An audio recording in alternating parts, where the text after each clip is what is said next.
Hello and welcome to Equity Story. It's always a wonderful day.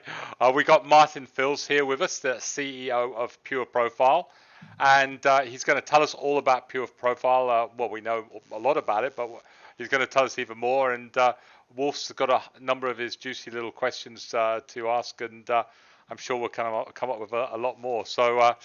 The good thing is we've just been talking before we had the interview. Martin's just from the UK, like me, Wolf, just down the road. Unfortunately, with a better football team than Wolverhampton, but we won't go there because then this interview maybe won't go down too well. But which Manchester team are you a supporter of? Is it United or City? Arsenal. So London. Oh, Arsenal. Ostracised from the rest of the family who supports Manchester United or City, and I'm an Arsenal supporter. And obviously we're all very excited. Well, so firstly, thank you for having me and Pureprofile, and hello to all the listeners and viewers. But Wolf, obviously we're kicking off with the second Ashes coming up, so that's exciting. He's from Poland. He doesn't even know what cricket's about. He doesn't even know what caviar's like, Martin. He's from a very poor country, so easy. I'm more Australian than you are. Thank you very much. If you go to his house, all you get is like potato and beetroot soup. Nothing wrong with that. Thank you. Anyway. Look, we're going to pretend, Martin, that we don't know much about Pureprofile, if that's all right with you. So we're really going to ask a few questions. But if you're going to, we're going to talk through it on a fairly basic way that everyone can understand, because we've got a cross section of investors and members that probably just want to hear, the easy stuff instead of the nitty-gritty for the moment. So I'm going to quickly introduce you, because we had a little chat before we started. So again, welcome to Equity Story, and let's get to know each other a little bit better. So I can see you are very well credentialed, I have to say. Looking at Pureprofile, what they do, and your background. Can you just, in your own words, just give us what really attracted you to Pureprofile? Because you've had some roles as a CEO in other places. Little Pureprofile here at ASX. What was the attraction? Why did you decide to come up to Pureprofile? It was, thank you, Peter. And it was exactly that last point. So for a couple of the large competitors having run regions and large teams, and a single country would have more revenue than Pureprofile has today.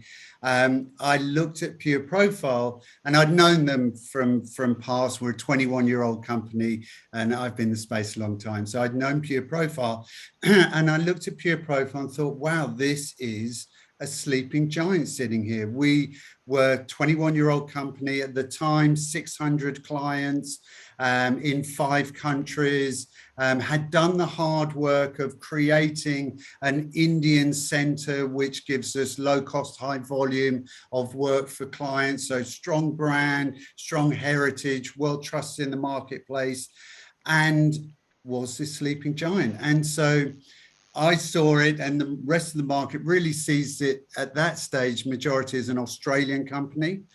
And the Australian market is an important one. It's the 9th biggest data and insights and media market globally. However, it's bigger in the rest of the world. And I've never worked for a company before where the Australian business was the #1 business. So I saw actually make it truly global, bring in some great people, focus on what we're famous for, and grow globally. And actually we can be a serious player. So that's what attracted me. It was the sleeping giant sitting here that needed a bit of focus and a bit of love.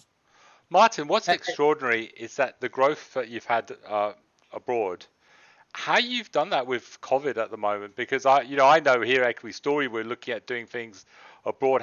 How hard is that? I mean, you're stuck in a country, you're having to deal with people not go and visit. How have you sort of got through that barrier and done so well?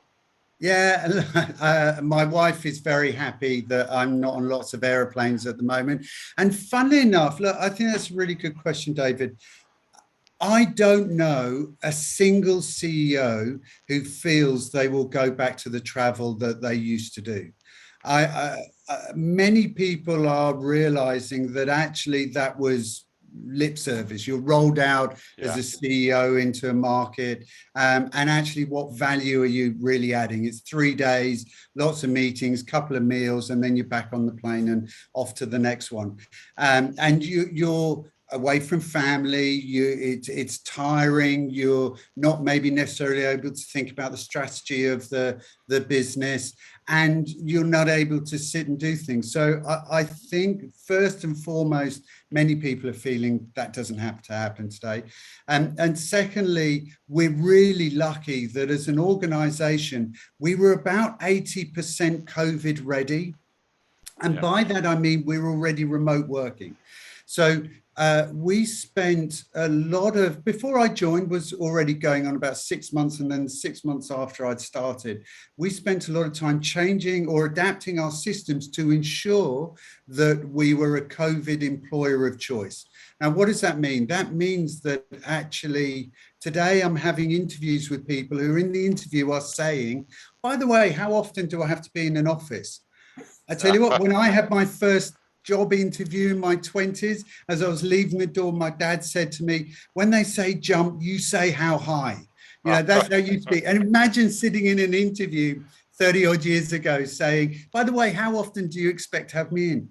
But today, because of COVID, that actually is what people are expecting. We've got not only used to, but actually recognizing that I can be more productive, not sitting on a train, sitting on a bus. Actually, I've got time with my family. I've got time to exercise, to meditate, to do whatever I want to do that takes me out of the moment. And everybody is able to be as effective. So that missing 20% for us was about reporting, was about ensuring that people understood its systems, easy to their tasks, etc. And today, in actual fact, today, none of our offices are open around the world. And in Australia still, it's a bit dubious as to whether they used to open or not, but none of our offices are open in the world. Everybody's working from home. We just hired somebody in Adelaide. We don't have an Adelaide office. Hired somebody in Brisbane. Don't have a Brisbane office. I was talking to somebody in India the other day, nowhere near Mumbai. They're about a 10-hour journey away. So that, to me, is actually the employer of choice and the employer of the future. It's giving that flexibility, but having the right tools and the right checks and balances in place so you can do that. Now, what have I missed? A bit of that personal relationships. I believe I'm very authentic. There's only one version of me. It'd be too exhausting to have two versions. I don't understand how people are different at home to work. That's how I am. And so that comes across. I'm fortunate in that respect. But I'm missing some of the personal relationships, you know, greeting people face-to-face, clients, key clients, partners, etc. But it is an important point, and it's a little bit like equity story. I think both our business models are lucky that we're not affected by COVID. If anything, like you're saying, there's benefits from it that you know, you're more productive. And that's from our business perspective. From a client perspective, it's fantastic for us. So, you know, we spend our lives helping brands understand their consumers. That's what we do. And then reaching those consumers through media campaigns.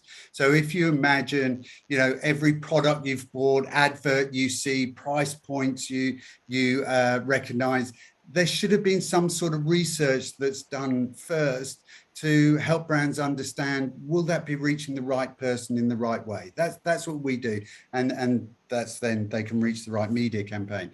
So guess what? Everybody's spending time at home. We've seen, I think, JB Hi-Fi as an example has 78% growth in their e-commerce. So what's happened in the last 2 years?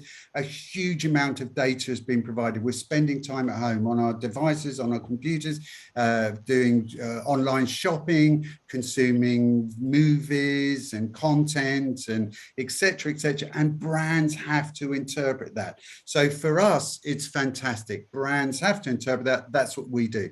So that's one thing. The other thing for clients is when they do research to understand how consumers have changed. So a 20-year-old at university is going to be messaged differently. The same company, maybe Medibank, who we work with, gives a 20-year-old messages that are different to when they're getting married and have children, or when they're buying their first house, or when they're coming to retirement. Same company, understanding how we've changed. Overnight, every consumer in the world changed 2 years ago. They changed their beliefs in luxury brands, in investing, in holidays, in whatever else it was. So every piece of research, in effect, had to be redone. That's fascinating, because what you're saying is a lot of people, like businesses like Every Story, unless you've really got your head together and understand how the world's changed, you're going to struggle with your advertising, and you're going to struggle. And that's really interesting, because I mean, it's something that me and the Wolf talk about a lot, how the world has changed, but I don't think we look at it nearly enough, how people are different.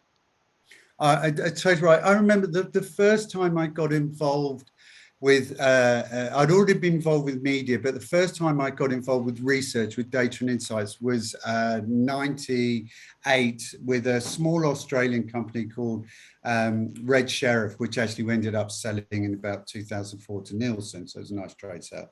But it was the first time I'd been involved with research, and we tracked websites and what people did and where they weren't. It was very cutting edge. And I remember looking at this data and thinking, this is what everybody needs. Yeah. This is amazing. Like, how can people make decisions without understanding their consumers? And to me, it was a part of the missing piece. I'd always been involved with B2B, always been involved in sales of some sort and technology. And actually, I thought, wow, that piece, surely we've got something that every company in the world wants to buy something of. And since, as I said, since 98, I've then been involved with that media and research and technology space. And also, we need to remember that 90% of all research that is done is so somebody can sell something. We a while ago now, we did some government research on vaccinations. Why would people have the vaccination? That was so that we would get the right messaging out in the market, or the government would, and we would all go and have our vaccination. No different to Volvo research or BMW or Medibank or whoever it is. It's so actually they can fine tune those messages. So to me, it makes complete sense that that's part of the wheel to us having a better experience, whether that's from a website or from a brand. It's something more relevant that we will receive. It's interesting that government have to get their wording across to sell the vaccine, isn't it? I tell you what, those English can talk. What? Yeah. Well done, you two. But I just want to, because I know obviously you're talking about the data and data mining and data itself. It's just so valuable these days, right? The more we've got about consumers, whatever, the more valuable it becomes, where you can obviously manipulate it and extract and whatever you need to do with it to help your companies get off the inside edge, so to speak, right? So my question then is, following that up on, I mean, I'm going to play dumb here, is what tools have you got to get that data out of the consumers and provide it to your clients? And what do you do to actually get this stuff across? Yeah, that's a good question. So our data comes from two main sources. So the first source is we actually have transactional data. So as an example, for Australians, I have transactional data across 400,000 Australians. So that can be credit card expenditure and bank account usage. It's all anonymized, all permission-based. I don't know names, email address, phone numbers, age, gender, location, and what they've bought, what they've done. So a client, and that's a SaaS product. So a client comes to us, they buy access to the SaaS product, 12-month contract, and they log on and they can then see how are they doing. Because think about it, when you go to JB Hi-Fi or Harvey Norman or whatever, you're just a credit card. Like you've bought they know you bought headphones, but they don't know anything about you. They can say, oh, we need more headphones in this store, but they actually don't know who's buying, maybe where you live or age, your gender, location, income, etc. So the first thing is we have that data that comes in that helps a brand to understand the what. So again, I could be a brand that uses the product. I come to it and I see that a competitor is perhaps larger than me in a certain suburb somewhere. And what that competitors then understand is something about the what. So actually our store isn't doing so well in that suburb. It isn't connecting as well as consumers, but I don't know why. So the second form of data that we have is we have 4.5 million people around the world who get rewarded for actually answering online surveys. And that we call the why. So what then happens is that brand understands the competitors bigger in the suburb, knows what, but it doesn't know why. So it fires off a survey to all of the people using that competitive solution in the suburb to say, why are you using it? Is it coverage? Is it price? What is it? And now they've got two pieces of jigsaw. They understand what, I'm as big or not as big, and they understand the why, the reason. And what that then enables them to do is launch a campaign to all of those people with the right messaging. And let's say it's on coverage and it's food delivery. They say, actually, we have 20% more restaurants than this other company. So they've gone from the what, the why to the execution. So right. So, I mean, the thing is, I have sort of posed the question to you previously to see for you if you actually can answer it for me, because being skeptical in nature and me, I suppose, looking at surveys and going, oh, you know, not another thing that I have to look through. And I know you spoke about you've got people around the globe to answer this for me, and you talked about incentives. So how do you get these people to do it? Because, okay, if you can tell me that you can give me something for free, I'll do it. Or, what is it? What is it that you do? How do you get people to do those surveys? Because it's not easy, I don't think. Yeah, it's about a brilliant question. It's about being relevant. So, for example, a lot of the members that actually do surveys come from partners. So, for example, we signed a deal with Flybuys back in April of this year. We went live. We'd signed it about 6 months beforehand, but we went live in April of this year. And so what that means is that Flybuys members can open their Flybuys app, and apart from going shopping at Coles or Kmart or Bunnings or Officeworks today to earn points, they can also earn points by doing surveys. We're issuing about 10 million Flybuys points a month for members who want to do surveys. So that's one example. About being relevant. So I'm already hooked into the Flybuys points. I'll do surveys. We have another deal in Australia with News Corp. So News Corp offers subscription to magazines, etc. So again, I'm a News Corp member. I want to do subscriptions, and so I'll do surveys to earn enough dollars so that I get a subscription. AA Smart Fuel. Keep talking. I like it. It's good.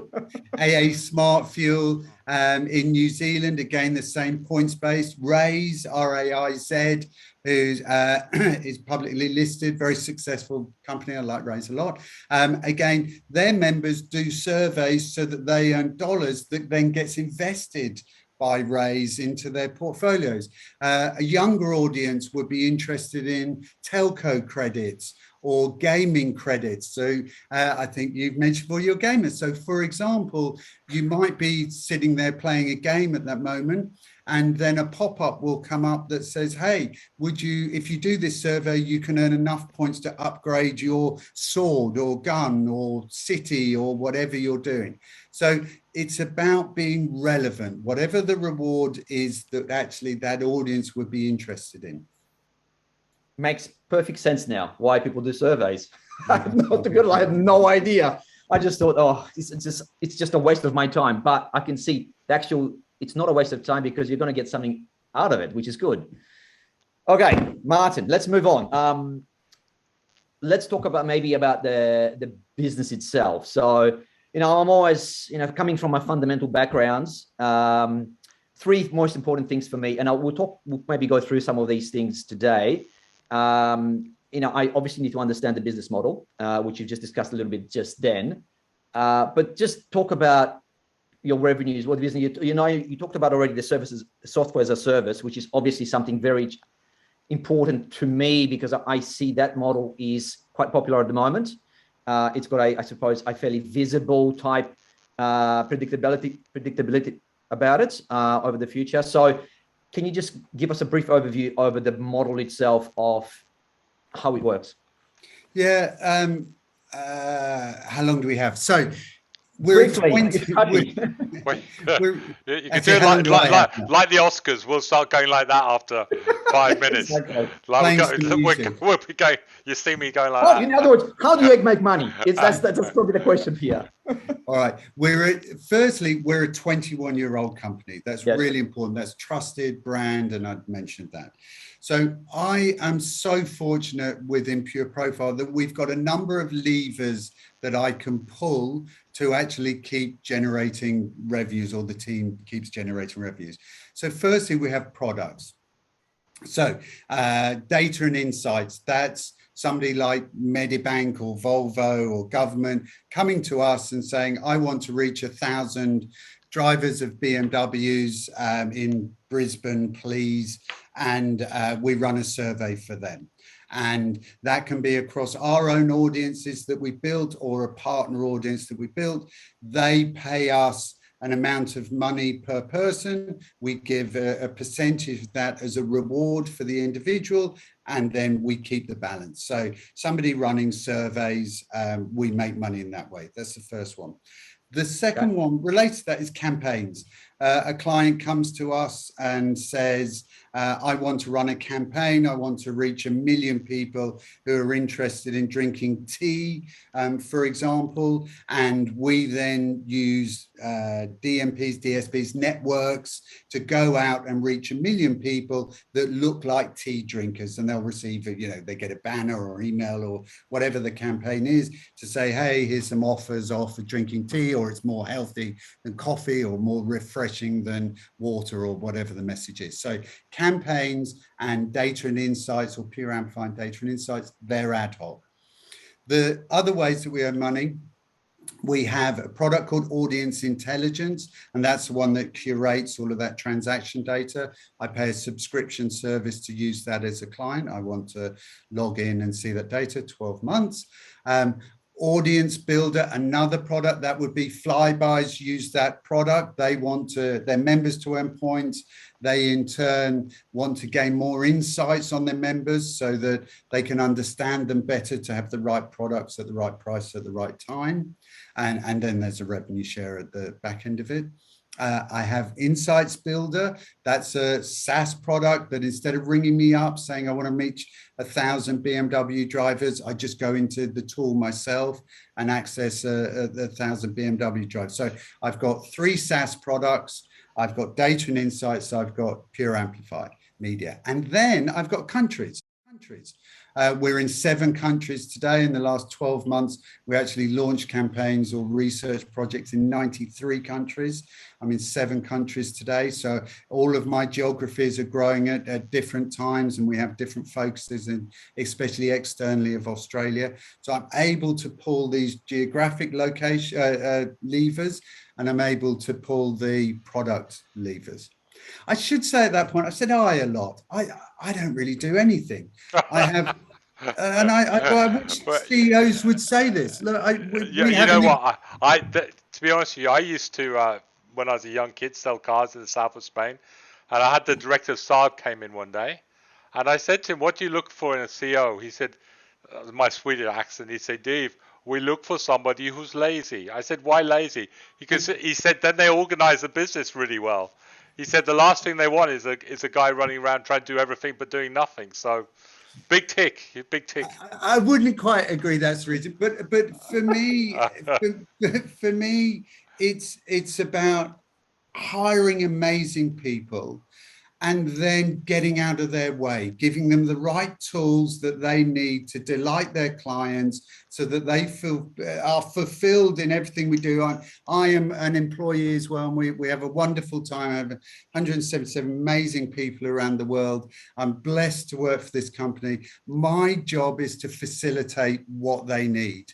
And listen to the people, team as to what they want, listen to clients as to what they want, or partners, etc., and make sure we're delivering that. And then, as I said, get us out the way as quickly as possible so they do amazing work that they do. And I've got goosebumps because I love the people that I work with. We have incredible people. Our employee satisfaction is at 86. Anything above 78 is world class. We actually just did the Great Place to Work in Australia, scored 98 out of 100. So we're doing something right there, and that's continual work. Our client satisfaction score is 83. Anything above 72 on NPS is a world class. So when you've got amazing staff, team morale and motivation, and everybody loving what they're doing, guess what? Clients follow, and clients want to work with the buzz and the joy and the happiness and the excitement, and people who are being proactive and solving problems. Those two high, fantastic. And I often say to shareholders that we have, ask your portfolio what their employee satisfaction score is and what their client NPS score is, because if either of those are low, revenues will follow. If you've got low staff satisfaction, sure as can be, eventually client NPS score will start to drop, and then revenues drop. They'll go somewhere else.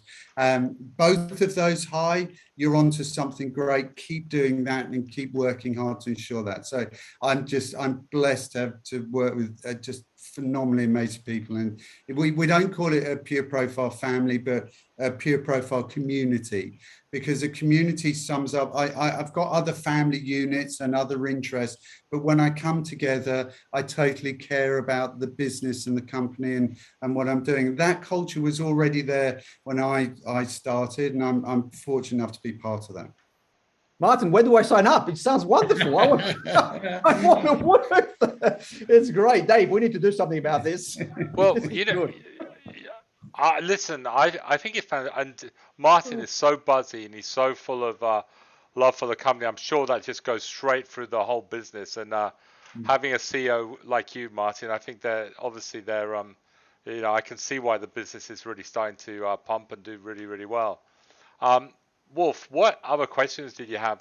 Yeah, look, I'm just going to follow this up because you provided us with some statistics, which is quite nice, right? So you talked about your clients and your repeat clients. So I'm just having a look at some of these statistics.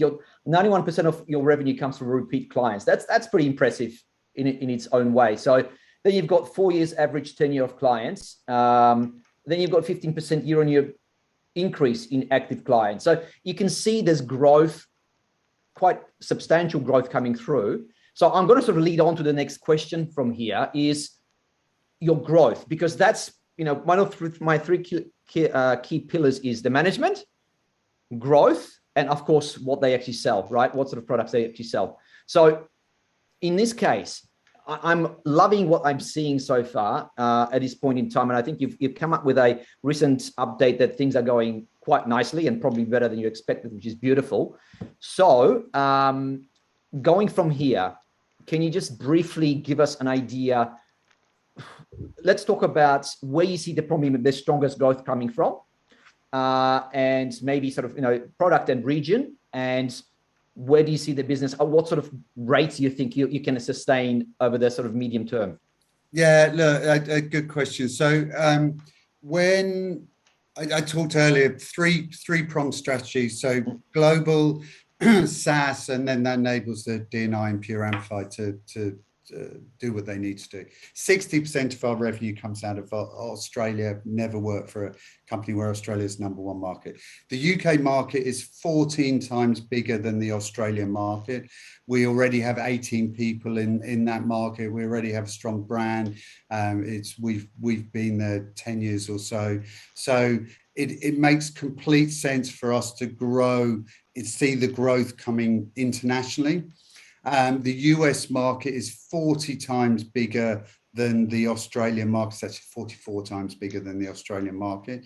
You can lose a lot of money and a lot of time and a lot of effort if you don't get that right.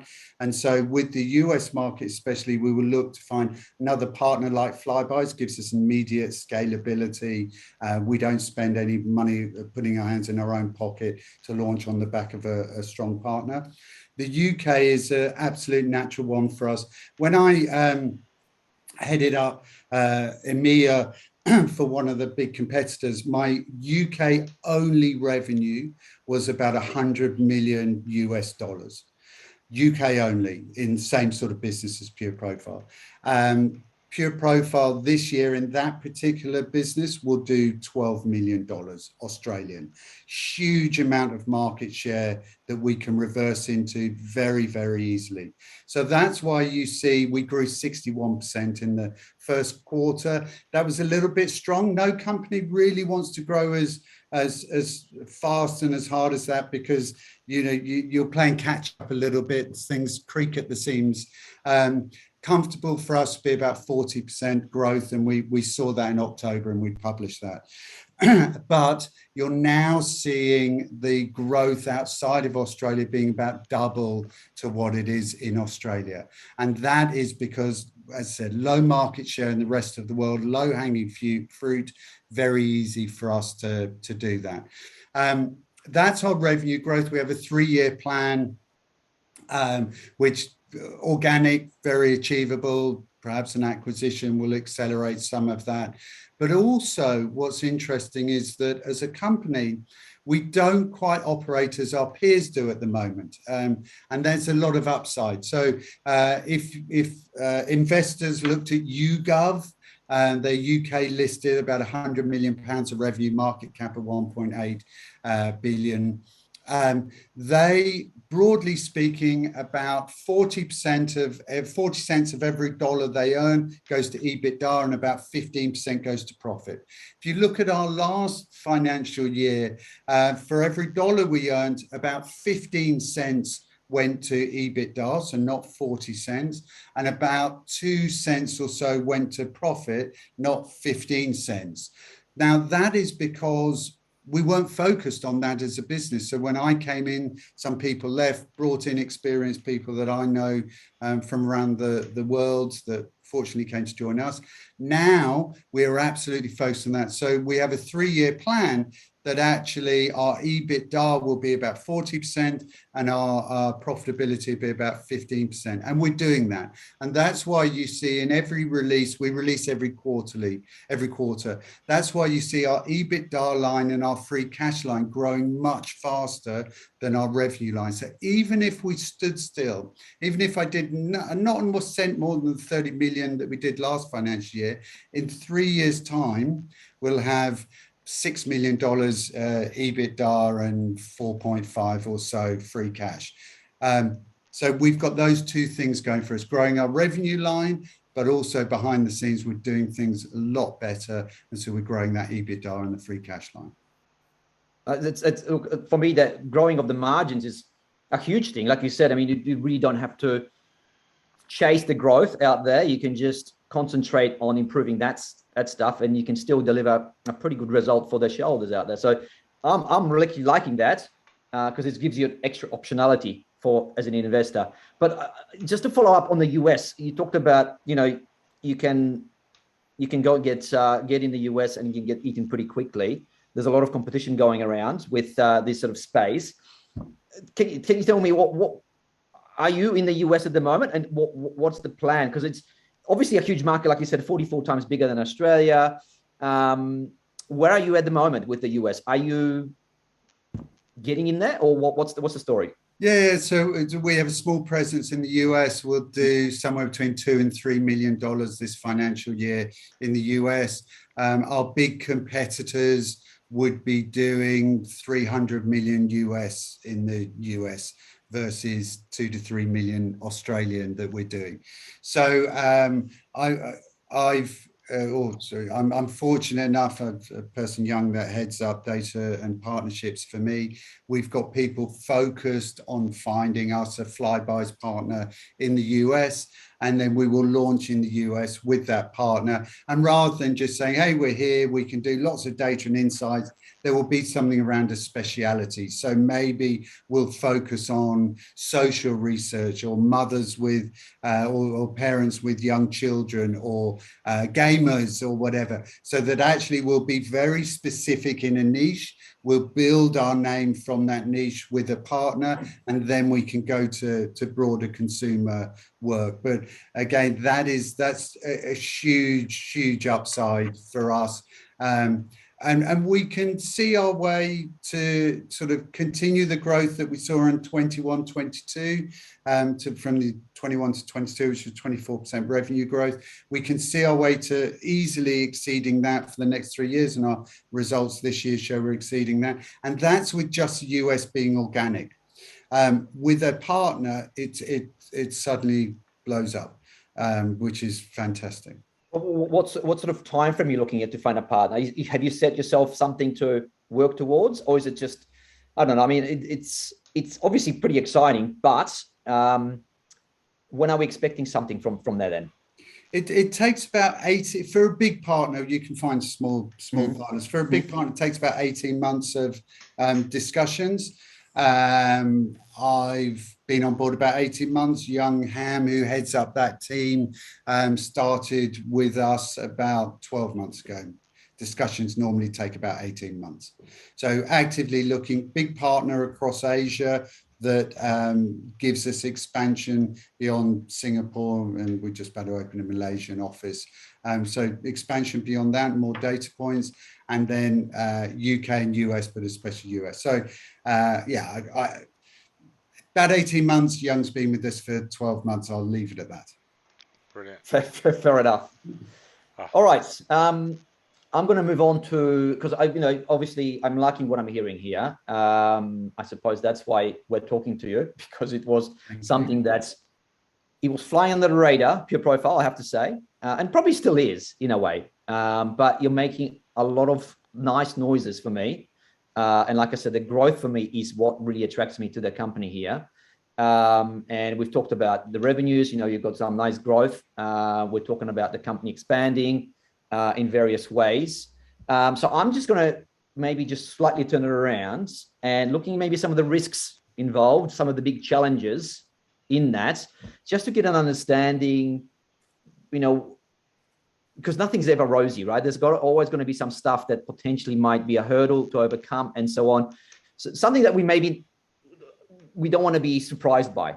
So is there anything, any challenges you might have coming up in the next 12 months that could pose an issue?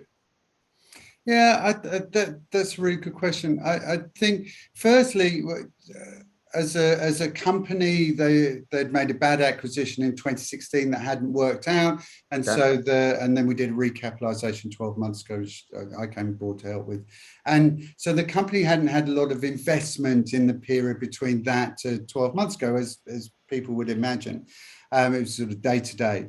And so behind the scenes, and this is why you see the EBITDA and the bottom line growing, we're doing a lot of work. We use the phrase, we're almost changing the wheels while the car's still moving. So we're doing a lot of system changes, a lot of investment to ensure that we're faster, more open, etc. And I have a brilliant CTO, John Griffin, who I've actually, by sheer coincidence, again, I've known for 20 odd years, but he has this absolute philosophy of either partner, buy, or build. You don't have to build everything. It's about delivering. We deliver campaigns or an insight for a client. We don't have to own the technology. And so that enables us to quickly deploy new systems. And we're just now starting to see new systems being rolled out that are industry standard. So the first thing is, timelines can extend, that you want to do behind the scenes technology quicker than you can. It's not going to harm what we have as a plan, but it can slow down growth over and above the plan. So I think that's the first one. I think delays in finding a partner. Again, our 3-year plan, organic plan, doesn't show we need to find any partners. However, that gives us an immediate step change to more growth. So if I don't find new partners, then we stick to our 3-year plan rather than accelerating that. And then new salespeople. It's phenomenally important, both on the data and insights and the media side, that we bring on fantastic new salespeople who have client relationships, are well known in the market, and bring clients. Normally, a new account manager or senior salesperson we bring is cash flow positive within 2 months. And so last year, we were fortunate enough to hire some amazing people. I mentioned Joris in Europe, Keith in Singapore, Tom and Kate here, John Wadsworth and Johnny Caldwell in the UK. So great salespeople. But that in turn means we start to lap strong periods. So we had, most of those people weren't on board a year ago. That's why Q1 we grew 61%.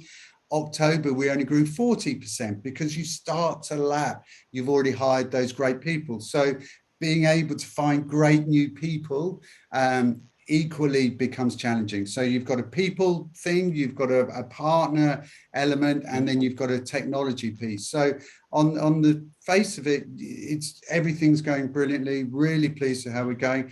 There's a lot of work. There are a lot of people working really hard. We already covered, not me.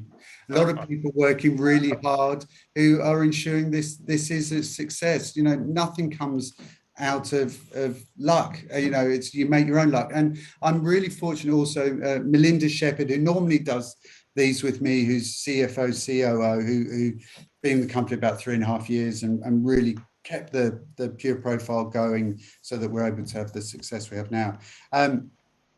Mel and I have exactly the same philosophy, which is build a great company. So we keep it cash flow positive. We don't want to raise money to keep the lights on. I spent 7 years at WPP, where you're taught there's no glory without profit. I open up, I read other people's reports, and Mel and I read them, and we'll go, wow, look at what these people do. And then you turn the page and they're not even making a positive EBITDA line, but their market cap is 4 times ours. And what we do is just say, look, doesn't matter. We're just going to build a brilliant company, keep that doing what we're doing, and then the market will follow. And we engaged with the IR department, a fantastic team back in April of last year, to ensure that I talk to shareholders in the right way, do events like this, getting the story out there, because we've now got a positive story.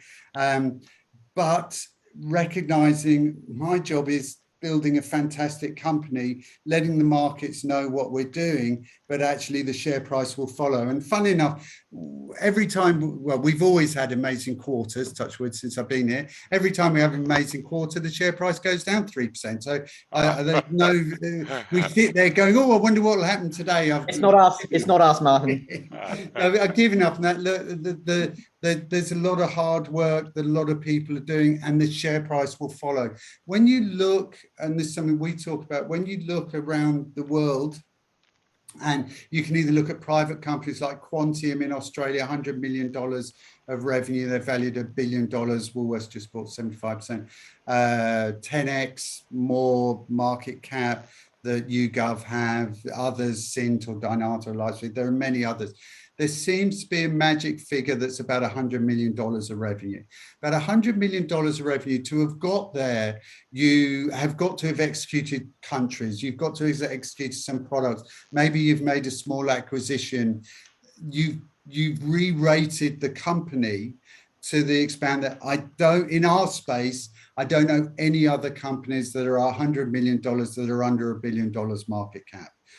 So would you say that would be one of your small goals, to get to that 100 million revenue, where it might be taken seriously by the serious investors out there? Is that something that you might be working towards? It's interesting. Serious investors, that seems to be, look, I joined, I think our market cap was $2 million, and we're at about $70 million today. But a lot of that was debt. When we did the recapitalization, it was about $20 million. So at $20 million, I was told by a lot of brokers and funds, oh, when you get to 50 million, then we'll talk to you. And we hit 90 million a few weeks or a month or so ago, which was great. The next magic figures, and other people can then invest in us and write reports on us. Getting to 100 million of market cap seems to be a key threshold. So you've got $100 million of market cap when funds are able to talk to you and talk to investors about investing in you.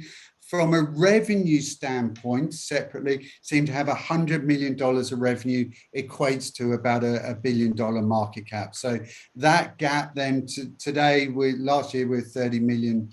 If you extrapolate out, I'm not giving guidance, but if you extrapolate out Q1 and October, you end up at about $40 million this year of revenue. I've worked for startups. I talked about one that we sold to Nielsen. I've IPO'd a company, bought a few companies as part of organizations as well. I've sat on the side where we said, oh, this time next year, we'll be the next Bill Gates or whatever. There's a reality here. 21-year-old company, 600 clients today. We have 750 clients. But there's a reality here that it was just about getting it right, doing what we're famous for, and then seeing the growth. And so we're seeing that 30 million extrapolate out this year. You end up at about 40 million, absolute with organic growth to that 100 million. So at some stage between now and 100 million, then we start to re-rate the company. I had a phrase early on, every CEO thinks their company is cheap, their market cap is cheap, then buy more shares. Yeah, I've heard that before many times. No, listen, Martin, it sounds absolutely fantastic, and if you don't mind, I'm going to come and talk to you, but you can give us some maybe with equity story as well, because I think we're most probably the perfect sort of business that should be knocking on your door. But listen, I would like to. I don't know if Wolf's got any more questions or. No, look, I think we've covered pretty much a lot of the things that I wanted to talk about, just to at least get some semblance for our members exactly what Pure Profile is about, and I think they're going to like what they hear today, Dave, because we've got a fairly, I suppose, driven CEO with Martin. And we can see exactly that, there's growth in there, what we like. We can see a path towards certain things, like a 3-year plan you're talking about. So I'm definitely more enthusiastic about this. And Martin, when I speak to you earlier, I'm always skeptical. I try to keep my CEOs at arm's length because I don't trust them, because they always love to tell you what you want to hear, which is, unfortunately not very productive from my point of view. But I'm happy that you've pretty much covered a lot of things here. So, and for our members here, so I'm happy to end it as it is, and we're gonna probably have a chat maybe some other time when you are getting, maybe to another milestone, if that's okay with you. Yeah, that's brilliant. Look, it comes across from both of you as well.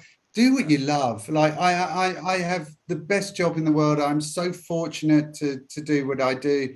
I can't believe how lucky I am, and that's why you're able to look at both of you with the excitement and the what you do, and that comes across. I'm still going to leave Equity Story. I'm going to come across to you because obviously that seems like a great place to go to. No, Martin, definitely. Businesses are about people, and I love the fact you've sort of taken over. You've obviously it had all the sort of, it had 21 years of basically building this empire. It just needed to be tweaked. I love the fact that you brought in the right people. The right people. You brought them in. And it's a very, very exciting time, I can see, for Pure Profile. So thank you very much. And thank you very much for telling us more about it today. Thank you. Thank you for having us. Thank you.